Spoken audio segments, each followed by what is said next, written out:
Oh my gosh, the fun-loving person that she was. I mean, I don't know if you saw the Lifetime documentary that we did, but The Life and Murder of Nicole Brown Simpson. And the way I remember Nicole is that little girl that was sitting there dancing, doing the hopscotch polka, doing like all her little dance stuff, going in the pool, just being like a little showgirl, just having fun, living life. One thing you did mention was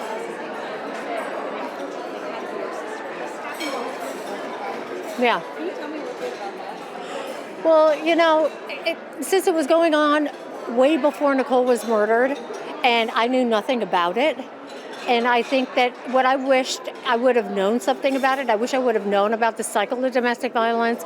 I wish I would have known that there are resources for domestic violence. I feel like we lived in a bubble because our parents never fought. They never argued. We never heard anything like that. So for me, it was like, I wish I had the education, like maybe in the schools, maybe somebody talking to us about it, just so that we would know what domestic violence was, so that we would have a heads up. She didn't have a heads up. We had no knowledge of any of this stuff, until her death, and she was living in hell, so yeah, I wish I would have known. So after learning about domestic violence, what are some signs you tell people, the early signs that could escalate to domestic violence? Well, I mean, it could start as simple as, why are you wearing that lipstick? Why are you wearing that skirt? Why are you talking to that guy over there? What, you want to go be with him? Just things like that, just little things like that. And it usually starts with the verbal abuse. And it usually starts with the, wait a minute, you want to go be with your friends? Don't you want to be with me? If it's their boyfriend, come on, stay with me. Don't go with them. Spend time with me. So those are all like little red flags when it comes to domestic violence, because jealousy should not be a part of a relationship. Respect, trust, love, loyalty, all of that is a relationship. But when it comes to jealousy, isolation, trying to manipulate somebody, that's not love, and it's not a good relationship. It's not a healthy relationship. And I was just at High Point University speaking at Alpha Chi Omega, and their mission is domestic violence. So that was really interesting, because I was speaking to 18 to 22-year-olds, and there were 4 women that were there. They were like younger than me, but they remember the trial. They remember my sister. And these kids, at the university, they 18 to 22, they weren't even born yet. So it was really great going and educating them and educating our youth and talking to them. And but it was exciting. It was good to see that they actually do something, and they go out and educate communities, and they go out and educate young people. And that's something that Nicole and I never had. Yes. I have two questions. The first one is the federal funding. Are you seeing federal funding impact shelters at all? I'm hearing about it so far, yes. I'm hearing about it a lot. They're worried. Of course they are. I mean, a lot of the shelters that take the government grants, yeah, they're really worried. Now they're thinking, okay, what's another solution? How can we make up that money that we're getting from the government and the grants, and how can we make this money up? Because they need it. And why the government is cutting funding, I have no clue. I mean, do they not care about the next generation, the new generation? Do they not care? I mean, this could be happening. And this is interesting, because if it's happening to one of their daughters, I'll bet you the funding would be there. But nobody calls them out, and they can't call them out on it. And that's the sad thing, because they need the money. And if they call them out on it, then of course it's going to be totally cut. But it just really aggravates me, because it's like, wait a minute. You people are making these decisions on people's lives. It's life or death. Do you not understand that now? I mean, how many deaths do we need to have in this country in order for you guys to, give them some money to keep the shelters open? I mean, I know there was a time when there was no food. They didn't have blankets, they didn't have diapers, they didn't have any kind of resources to get it. And now all of a sudden it's starting all over again. And it's like, What are you thinking? This is our future. These are kids. These are moms, you know. They're boys, they're girls, they're kids. How can you say no? Now, Denise, San Antonio has one of the highest rates of domestic violence in the country. I just heard that. Yeah. That's sort of a local to your community.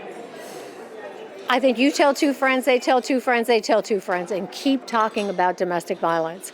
I think educating yourself on the issue of domestic violence, I think getting men involved, good men involved in domestic violence, I think is really important. I can stand up here and talk until I'm blue in the face. They can come and they can say the same thing and they go, oh, wow. But it's okay, you know, as long as people listen, as long as people understand that there's a problem. I have a personal question. What would you say to Nicole if she saw you doing what you're doing here today? What would I say to her? Or what would she say to me? No, you know. What would you say to Nicole? Yeah, if she could see what you're doing today. Well, it started because of you, and now it's for everyone else. Now it's for someone else's sister, for someone else's mother, for someone else's aunt. But you were the catalyst. You started my work. You started this mission. You started this fire in me to get, you know, the word out there and to continue speaking about domestic violence. And you know what? She'd do the same thing for me. If it was turned around, she would do the exact same thing. You talk about how domestic violence is prevalent in Bexar County. You know, what makes this shelter stand out, specifically in San Antonio, and what resources do the shelter offer for those who don't know? Well, they offer counseling. They offer food. They offer clothing. They offer a bed to sleep in. They offer your own room that you can share with your family. It's not the dormitory style rooms that people think, oh my God, shelter. You know, they think of beds, you know, cots all lined up in a row. It's not like that. It's a very loving environment. And I think the most important thing is all the counseling that they do. They work with the victims. They go to court with the victims. So they have a ton of programs, and I think Marta is probably the best person to talk to about that. You know, you've About the programs. visited so many of these shelters. What makes the one in San Antonio different? Because I know this, a lot of different shelters, they might turn women away, and I know this one, if you qualify. Well, you know what? It's not that they mean to turn people away, but when they do turn people away, it's because they have no more beds. And that's the unfortunate thing, because, I mean, there are some shelters that have 60 and 100 beds, and they're full.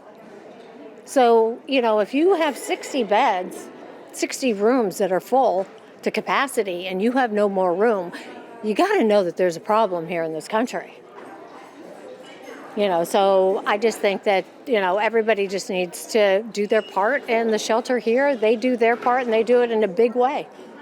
And you saw with the people that were here today, you know, it was really incredible, and you know, they do a good job.